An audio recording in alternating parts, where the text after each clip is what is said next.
morning students. How are you all? I am Prakash Rathore giving a presentation on Hindi to English. That means messaging language. आज हम लोग messaging language सीख रहे हैं, ठीक है। That means हम हिंदी के जो नाम हैं उनको अंग्रेजी में लिखना सीखेंगे, ठीक है। हिंदी के नाम अंग्रेजी में लिखना क्यों जरूरी है? आप लोगों ने कई बार देखा होगा कि हम लोग कहीं आधार कार्ड सेंटर पर आधार कार्ड बनवाने जाते हैं, या आप किसी ऑनलाइन सेंटर पर जाते हैं किसी फॉर्म को फिलअप करने के लिए, या फिर हम लोग किसी ऐसी जगह पे जाते हैं जहां पर हमारी एज ए रिसेप्शनिस्ट जॉब लगती है, और अगर हमको वहां पर नाम लिखने की ज़रूरत पड़ जाए या कोई और व्यक्ति ऐसा बैठा हुआ है जो कि हमारे नाम लिखता है, तो कई प्रकार की मिस्टेक वो हमारे नामों को या हमारे जो एड्रेस है उनको लिखने में कर देता है। क्यों? क्योंकि इसको सही नॉलेज नहीं हो पाता हिंदी टू इंग्लिश का या मैसेजिंग लैंग्वेज का या फिर नाम लिखने का, ठीक है। तो ये मिस्टेक इन फ्यूचर हमसे कभी भी ना हो, इसके लिए मैं आज आपको messaging language that means Hindi to English सिखाने वाला हूँ। आप सभी को बहुत ध्यान से देखना है, और ये बिल्कुल स्टार्टिंग पॉइंट मतलब कि वर्णमाला अनाराम से मैं सिखाने वाला हूँ कि किस प्रकार से हिंदी के वर्णमाला को इंग्लिश में हम करेंगे, ठीक है। तो बहुत अच्छे से आपको ध्यान देना है, और ये बहुत जरूरी, इसके ऊपर कम से कम मेरे 5 से 6 वीडियो अभी आगे आने वाले हैं जो आप बहुत अच्छे से देख सकते हैं, और उन्हीं के दौरान आप मैसेजिंग लैंग्वेज बहुत अच्छे से सीख सकते हैं। ये मेरा फर्स्ट वीडियो फर्स्ट स्लाइड है, ठीक है, आप बहुत अच्छे से देखें। तो आइए समझते हैं हम लोग हिंदी के लिए। आप देख रहे हैं आ से लेकर आहा तक मैंने लिखा हुआ है। आप सभी जानते हैं कि आ से लेकर आहा तक जो है वो स्वर कहलाते हैं। डेट मीन्स 13 स्वर होते हैं, ठीक है। 13 में टोटल जो प्योर स्वर या जो शुद्ध स्वर होते हैं वो 11 होते हैं, और 2 जो है वो अनुस्वार कहलाते हैं, ठीक है। तो आइए हम इनको इंग्लिश में लिखते हैं। पहले आ, ठीक है। आ के लिए आ की मात्रा है। आपको वैसे तो सभी को पता है कि आ की जो मात्रा है वो बिल्कुल भी नहीं होती, लेकिन मैंने ये भी एक एज ए सिंबल आ की मात्रा के रूप में देश को लिया है, ठीक है। तो ये आ की मात्रा है, और आ की मात्रा के लिए आता है ए। ये आपको ध्यान में रखना है और आपको बिल्कुल नोट डाउन कर लेना है। बड़ा आ की मात्रा ये है, और इस बड़ा आ की मात्रा के लिए आता है डबल ए, लेकिन आपको ज्यादातर 90% तक आपको ए ही लगाना है। क्यों लगाना है उसके पीछे मैं आपको रीजन बताऊंगा आगे वाली वीडियो में। छोटी की मात्रा के लिए आई आता है, बताया आपको ये लगाना है। बड़ी है की मात्रा है, और बड़ी की मात्रा के लिए डबल ही आता है, लेकिन डबल ही की जगह आपको आई लगाना है, ठीक है। ये भी मैं आपको जिस प्रकार से मैंने यहाँ पर बताया मैं आपको आगे वाले वीडियो में बताऊंगा, ठीक है। लेकिन डबल ही भी लगाना, लेकिन ये बहुत कम आएगा, और वो कौन सी कंडीशन में आएगा ये मैं आपको आगे बताऊंगा। छोटे ऊ की मात्रा ये है, और छोटे ऊ की मात्रा के लिए यू आता है। बड़े ऊ की मात्रा के लिए डबल ऊ, लेकिन यहाँ पर यू लगाना है, ठीक है। मैं कंडीशन बता चुका हूँ। ऋषि की मात्रा ये है, और ऋषि की मात्रा के लिए आता है आर आई। ये आप सभी को ध्यान में रखना है बहुत अच्छे से, ठीक है। ए एडी की मात्रा, ए एडी की मात्रा के लिए ई, ये आई की मात्रा आई है, और आई की मात्रा के लिए ए आई आता है। ओ की मात्रा के लिए ओ ही आता है। औ की मात्रा के लिए ए यू आता है, ठीक है। अम की मात्रा के लिए एम और एम दोनों आते हैं, लेकिन दोनों अलग अलग कंडीशन में लिखे जाते हैं, मैं आपको आगे बताऊंगा।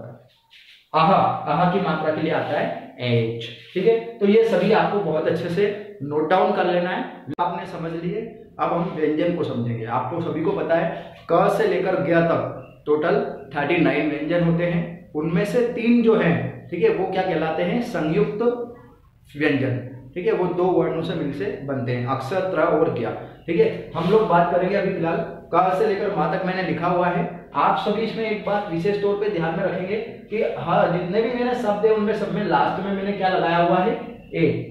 आप सभी दूर देख सकते हैं जितने भी मैंने यहाँ पर व्यंजन लिखे हैं, सभी व्यंजनों के इंग्लिश में लास्ट में मैंने ए लगाया हुआ है, ठीक है। तो आपको भी ये ए लगाना है, क्योंकि क से लेकर ज्ञ तक जितने भी व्यंजन होते हैं उन सभी में अ नाम का स्वर आता है, ठीक है। अब वो हिंदी में अलग हमें दिखाई नहीं देता, क्योंकि वो उनके अंदर छिपा हुआ होता है। डेट मीन्स वो पहले से उसके अंदर समाहित होता है, ठीक है। तो अगर आपको इसको पता करना है कि कैसे हमें पता चले कि आ नाम का स्वर इसमें छिपा हुआ है, तो हम लोग ये कर सकते हैं कि किसी शब्द को बोल कर दे सकते हैं, जैसे कि ग।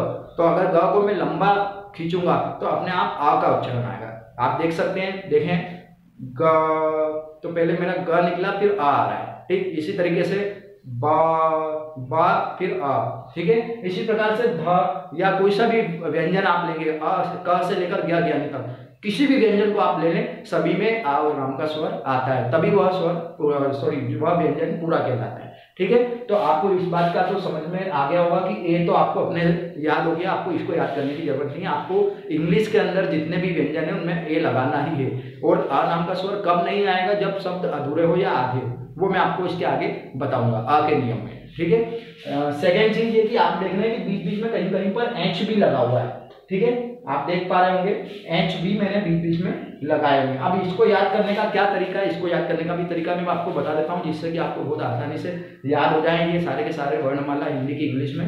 जैसे आप मुंह के पास में इस प्रकार से हाथ को रखेंगे बिल्कुल क्लोज, और आप बोलेंगे क।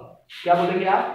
क। जब आप क बोलेंगे तो हवा थोड़ी सी बाहर आएगी, ठीक है। लेकिन अगर आप बोलेंगे ख, तो जब ख बोलेंगे तो इसमें हवा बहुत ज्यादा बाहर आएगी। इसी प्रकार से ग, इसमें कम आ रही है, घ इसमें ज्यादा आ रही है, च कम आ रही है, छ ज्यादा आ रही है। डेट मीन्स यहाँ पर क्या है कि जितने भी व्यंजन में हवा ज्यादा बाहर आ रही है वहां पर एच लगा हुआ है। ये आपको बहुत आसानी से याद हो सकता है, ठीक है। तो जहां पर भी हवा ज्यादा बाहर आए दैट मीन्स वहां पर एच लगा हुआ है, तो ए और एच भी आपको याद हो गए। अब डिपेंड कर अब आपको क्या याद करना है, तो देखें ट और त, ये जो दोनों लाइनें हैं ये दोनों सेम है। देखें आप ट के लिए भी ट के लिए भी ठ के लिए टीएच है, ट के लिए टीएच है, ड के लिए डी है, ड के लिए डी है, ढ के लिए डीएच है, ढ के लिए डीएच है, ण के लिए एन है, न के लिए एन है।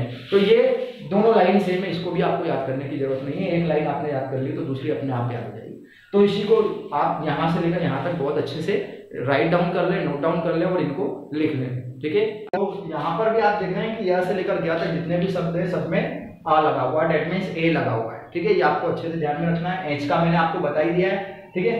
अक्षर त्र और ज्ञ ये तो तीनों संयुक्त व्यंजन कहलाते हैं, क्योंकि ये दो वर्णों के या दो शब्दों से मिलकर बनते हैं, ठीक है। तो इनमें तो लास्ट में ए आएगा ही आएगा, ये मैं आपको आगे और भी बताऊंगा। इसके आगे वाले वीडियो में हम लोग आ का नियम समझने वाले हैं, जो बहुत इंपॉर्टेंट है। आप लोग इसको बहुत अच्छे से और ध्यान से देखिएगा और समझिएगा। उसी के बेसिस पर हम हिंदी टू इंग्लिश बहुत ही अच्छे तरीके से बिना कोई गलती किए लिख पाएंगे।